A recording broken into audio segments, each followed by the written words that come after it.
Halo teman-teman, di sini kami mahasiswa dari Universitas Narotama Surabaya mendapatkan tugas dari mata kuliah perpajakan dan retribusi daerah serta bea materai. Pertama-tama, kami akan memperkenalkan dosen pengajar kami yang bernama Ibu Putri Zanufa Sari, SE MSA AK, dan nama anggota kelompok 3 kami. Yang pertama, Kaila Puspita dengan NIM 01119038. Yang kedua, Aisyah Mila F dengan NIM 01119014. Yang ketiga, Muhammad Ivan Syahbana dengan NIM 01119036. Kali ini kita akan membahas materi dari bab 3 yang berjudul pajak kabupaten atau kota. Materi yang akan kita bahas kali ini adalah yang pertama, pajak hotel, yang kedua, pajak restoran, yang ketiga, pajak hiburan, yang keempat, pajak reklame, dan yang terakhir, kelima, adalah pajak penerangan jalan. Yang pertama, pajak hotel. Pengertian dari pajak hotel adalah menurut Peraturan Daerah Nomor 8 2010, pajak hotel adalah pengenaan atau pemungutan pajak terhadap setiap pelayanan yang disediakan hotel dengan pembayaran. Wajib pajak hotel. Wajib pajak hotel adalah orang pribadi atau badan yang mengusahakan hotel. Objek pajak hotel. Objek pajak hotel adalah pelayanan yang disediakan oleh hotel dengan pembayaran, termasuk jasa penunjang sebagai kelengkapan hotel yang sifatnya memberikan kemudahan dan kenyamanan, termasuk fasilitas olahraga dan hiburan. Jasa penunjang meliputi fasilitas telepon, faksimile, telex, internet, fotokopi, pelayanan cuci, setrika, transportasi, dan fasilitas sejenis lainnya yang disediakan atau dikelola hotel. Adapun yang tidak termasuk objek pajak hotel adalah sebagai berikut. 1. Jasa tempat tinggal asrama yang diselenggarakan oleh pemerintah atau pemerintah daerah. Yang kedua, jasa sewa apartemen, kondominium, dan sejenis lainnya. Yang ketiga, jasa tempat tinggal di pusat pendidikan atau kegiatan keagamaan. Yang keempat, jasa tempat tinggal di rumah sakit, asrama perawat, panti jompo, panti asuhan, dan panti sosial lainnya yang sejenis. Yang kelima, jasa biro perjalanan atau perjalanan wisata yang diselenggarakan oleh hotel yang dapat dimanfaatkan oleh umum. Subjek pajak hotel. Subjek pajak hotel adalah orang pribadi atau badan yang melakukan pembayaran kepada orang pribadi atau badan yang mengusahakan hotel. Dasar pengenaan tarif pajak hotel. Dasar pengenaan pajak hotel adalah jumlah pembayaran atau yang seharusnya dibayar kepada hotel. Adapun tarif pajak hotel ditetapkan dan berlaku di Kabupaten Bantul adalah sebesar 10%. Besaran pokok pajak hotel yang terutang dihitung dengan cara mengkalikan tarif dengan dasar pengenaan pajak. Contoh perhitungan tarif pajak hotel. Farah berencana akan melakukan staycation bersama kakaknya. Dia berencana menyewa sebuah hotel di Kota Malang. Adapun rencana staycation ini dilakukan di Hotel Permata dengan biaya sebesar 950.000 per malam. Rencananya staycation berlangsung 2 malam. Bila harga tersebut sudah termasuk service charge, hitunglah berapa pajak hotel yang terutang atas transaksi tersebut bila tarif pajak hotel yang berlaku adalah 10%. Perhitungan. 950.000 dikali 2 malam, hasilnya sebesar Rp1.900.000. Pajak hotel terutangnya sebesar Rp1.900.000 dikalikan 10%, dan hasilnya sebesar Rp190.000. Rp1.900.000 ditambah Rp190.000, hasilnya adalah Rp2.090.000. Jadi total yang harus dibayar oleh Farah dan kakaknya di Hotel Permata adalah sebesar Rp2.090.000.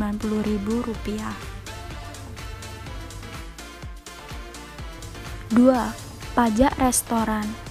Pengertian dari pajak restoran.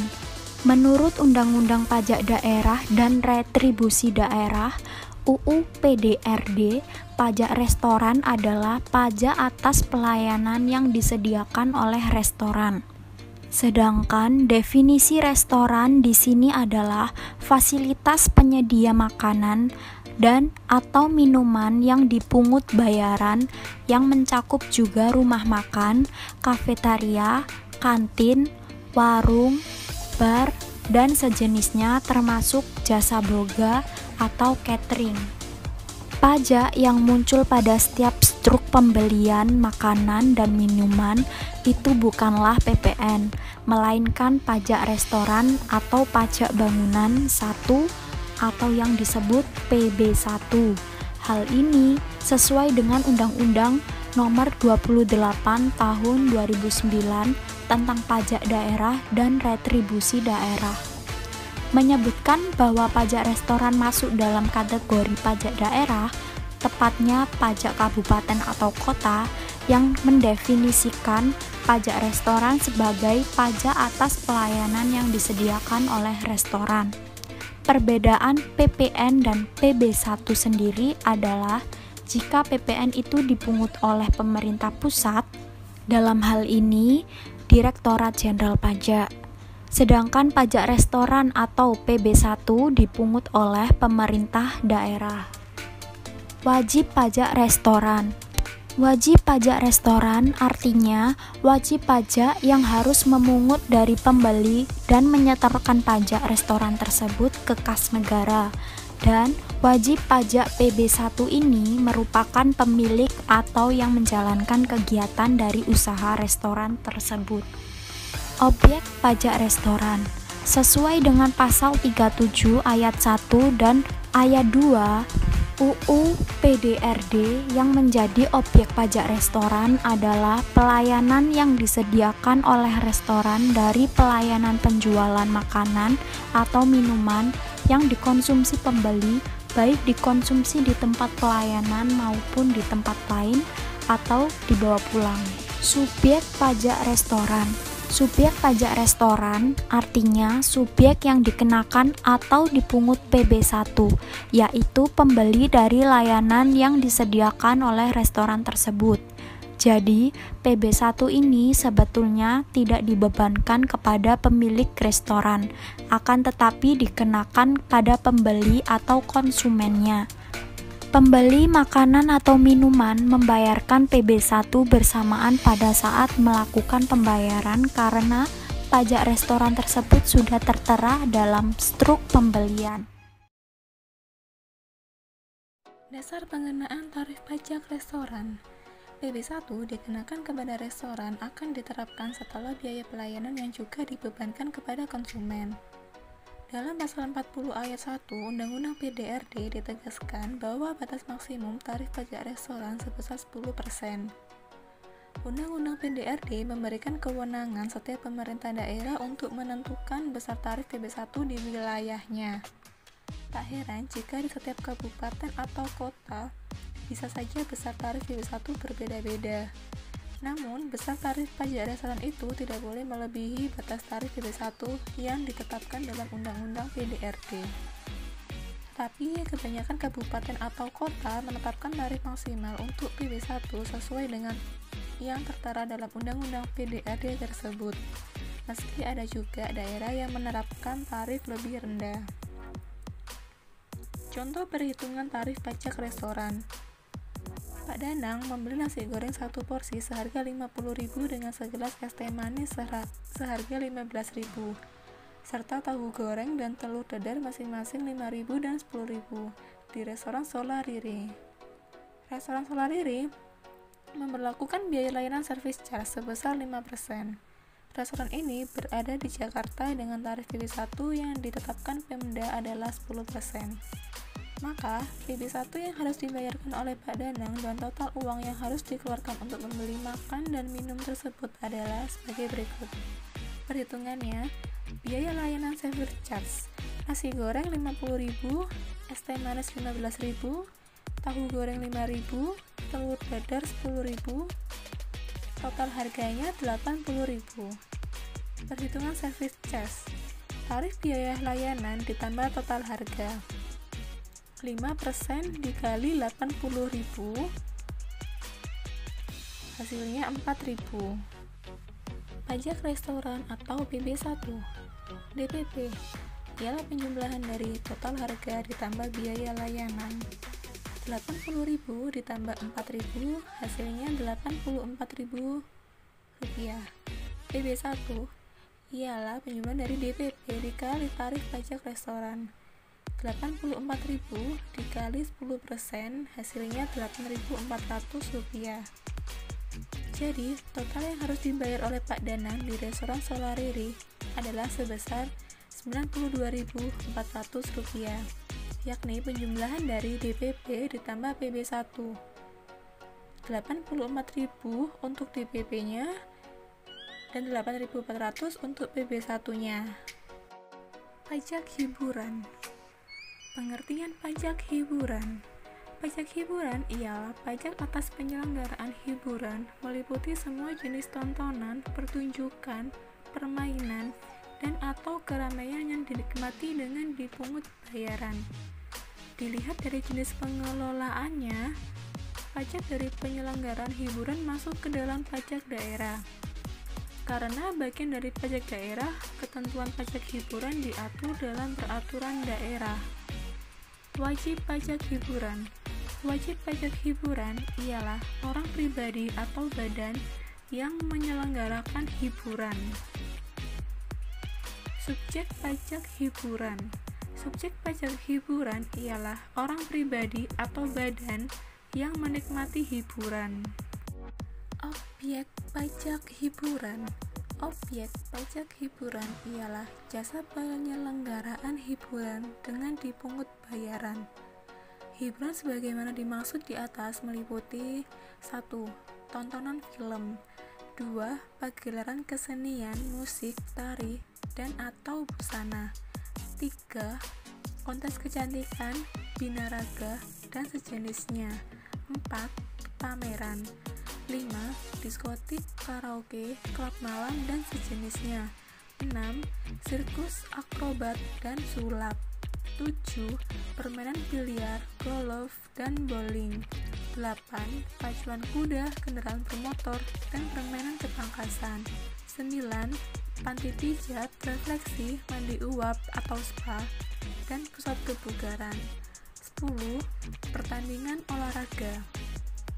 Objek pajak hiburan. Adapun yang tidak termasuk objek pajak sebagaimana dimaksud di atas adalah pagelaran kesenian rakyat atau tradisional dalam rangka pelestarian kesenian dan budaya tradisional daerah dan pagelaran kesenian yang bernuansa keagamaan atau religius. Dasar pengenaan tarif pajak hiburan.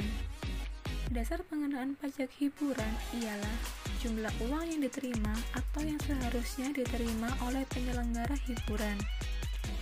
Jumlah uang yang seharusnya diterima termasuk potongan harga dan tiket cuma-cuma diberikan kepada penerima jasa hiburan. Contoh perhitungan tarif pajak hiburan. Rani membeli tiket bioskop di Bantul melalui pemesanan online dan mendapat diskon sebesar 30%. Rani menonton di hari Minggu, sehingga harga tiket bioskopnya sebesar Rp50.000. Maka penghitungan pajak hiburan yang dipungut dari Rani adalah 50.000 dikali 35% sama dengan Rp17.500. Sementara jumlah uang yang harus Rani keluarkan untuk membayar tiket ialah Rp50.000 dikurangi Rp15.000 untuk diskonnya, hasilnya Rp35.000 ditambah Rp17.500 untuk pajaknya. Totalnya Rp52.500. Jadi, total yang harus dibayar oleh Rani adalah sebesar Rp52.500. Pajak reklame. Pengertian pajak reklame. Pajak reklame ialah biaya yang harus dibayar agar mendapat izin penyelenggaraan reklame.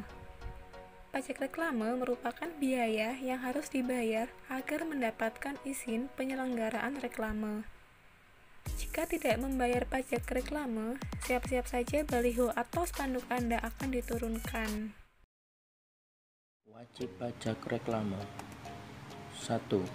Wajib pajak orang pribadi. Bila diselenggarakan sendiri secara langsung, bisa untuk tujuan memperkenalkan profil diri untuk publik seperti reklame untuk pemilihan calon legislatif dan ajang politik lainnya. 2. Wajib pajak badan. Bisa untuk tujuan memperkenalkan dan mengiklankan produk atau jasa perusahaan. 3. Wajib pajak melalui pihak ketiga. Pihak ketiga tersebut menjadi wajib pajak reklame. Subjek pajak reklame, orang pribadi atau badan yang menggunakan reklame tersebut. Objek pajak reklame. 1. Semua penyelenggaraan reklame. 2. Objek pajak yang dimaksud pada poin pertama meliputi A. Reklame papan, reklame billboard, reklame videotron, reklame megatron, dan sejenisnya. B. Reklame kain, reklame melekat, stiker. C. Reklame selebaran udara, apung suara. D. Reklame berjalan, termasuk pada kendaraan. E. Reklame film atau slide dan reklame peragaan. Lanjut. Yang tidak termasuk pajak reklame antara lain adalah 1. Reklame yang diselenggarakan oleh pemerintahan pusat atau pemerintahan daerah. 2. Penyelenggaraan reklame melalui internet, televisi, radio. 3. Label atau merek produk yang melekat pada barang yang diperdagangkan. 4. Nama pengenal usaha atau profesi yang dipasang melekat pada bangunan tempat usaha atau profesi diselenggarakan dan ketentuan yang mengatur nama pengenal usaha atau profesi tersebut luasnya tidak melebihi 1 meter persegi dengan ketinggian maksimal 15 meter dan jumlah reklame tidak lebih dari 1 buah. 5. Penyelenggaraan reklame semata-mata memuat nama tempat ibadah dan panti asuhan. 6. Penyelenggaraan reklame yang semata-mata mengenai pemilik dan atau peruntukan tanah dengan ketentuan luasnya tidak lebih dari 1 meter persegi dan diselenggarakan di atas tanah tersebut kecuali reklame produk. 7. Reklame yang diselenggarakan oleh perwakilan diplomatik, perwakilan PBB, badan dan lembaga khususnya badan atau lembaga organisasi internasional pada lokasi kantor badan yang dimaksud. Dasar pengenaan tarif pajak reklame. Dasar pengenaan pajak reklame atau nilai sewa reklame. Jika reklame diselenggarakan oleh pihak ketiga, NSR ditetapkan berdasarkan dari nilai kontrak reklame. Namun, jika reklame dijalankan sendiri, NSR dihitung berdasarkan pada jenis bahan yang digunakan, lokasi penempatan, jangka waktu penyelenggaraan, jumlah dan ukuran media reklame. Jika reklame diselenggarakan oleh pihak ketiga, namun pihak tersebut tidak memiliki kontrak reklamenya, maka NSR ditetapkan dengan menggunakan faktor sebagaimana reklame yang diselenggarakan sendiri. Perhitungan tarif pajak reklame. Cara perhitungan pajak reklame produk. Sebuah perusahaan minuman kemasan teh pucuk ingin mempromosikan produk terbarunya lewat reklame sebesar 3x6 meter di Jalan Sudirman, Jakarta, yang termasuk dalam lokasi protokol A selama 30 hari. Maka perhitungan pajaknya adalah 18 meter dikali 125.000 dikali 30 dikali 25%. Total semuanya adalah 16.875.000. 2. Cara perhitungan pajak reklame non produk. Lembaga Bimbingan Belajar Ganesha Operation ingin memasang reklame sebesar 3 kali 1 meter selama 7 hari di area Kuning Jakarta yang merupakan protokol A. Maka perhitungan pajaknya 3 meter dikali 7 dikali 25.000 dikali 25%, total semuanya adalah 131.250.000. 5. Pajak penerangan jalan. Pengertian pajak penerangan jalan. Pajak penerangan jalan adalah pajak atas penggunaan tenaga listrik, baik yang dihasilkan sendiri maupun diperoleh dari sumber lain. Pada konteks ini, sumber lain tersebut adalah tenaga listrik dari PLN dan atau bukan PLN. Wajib pajak penerangan jalan. Wajib pajak penerangan jalan adalah orang pribadi atau badan yang menggunakan tenaga listrik dalam hal tenaga listrik disediakan oleh sumber lain. Wajib pajak penerangan jalan adalah penyedia tenaga listrik. Subjek pajak penerangan jalan. Subjek pajaknya sendiri adalah orang pribadi atau badan yang dapat menggunakan tenaga listrik. Jika listrik berasal dari sumber lain, PLN, wajib pajaknya adalah pihak penyedia tenaga listrik. Objek pajak penerangan jalan. Objek pajak penerangan jalan adalah pengguna tenaga listrik, baik yang dihasilkan sendiri maupun yang diperoleh dari sumber lain. Listrik yang dihasilkan sendiri sebagaimana dimaksud pada ayat 1 meliputi seluruh pembangkit listrik. Dasar pengenaan tarif pajak penerangan jalan. Bagaimana dasar pengenaan pajaknya? Karena objek pajaknya adalah pengguna tenaga listrik, maka DPP-nya adalah nilai jual tenaga listrik. Penetapannya: 1. Jika tenaga listrik berasal dari PLN dengan pembayaran, nilai jualnya adalah jumlah tagihan beban tetap ditambah biaya pemakaian KWH atau variabel yang ditagihkan dalam rekening listrik. 2. Jika tenaga listrik bukan PLN dan tidak dipungut pembayaran, nilai jualnya dihitung berdasarkan kapasitas tersedia, tingkat penggunaan listrik, jangka waktu pemakaian listrik, dan harga satuan listrik yang berlaku di wilayah daerah tersebut. 3. Khusus untuk kegiatan industri, pertambangan, minyak bumi, dan gas alam, nilai jual tenaga listrik ditetapkan sebesar 30%. Contoh perhitungan tarif pajak penerangan jalan. Sebuah perusahaan bisnis membayar tagihan listrik PLN di luar pajak pada bulan Januari 2020 sebesar 10.800.000. Daya yang dimiliki adalah 1.300 volt ampere. Maka perhitungan pajak penerangan jalan adalah memakai rumus tarif pajak dikali nilai jual tenaga listrik. Tarif pajak yang berlaku 4%, nilai jual tenaga listrik atau DPP 10.800.000, maka besaran pajak yang harus dibayar adalah 432.000.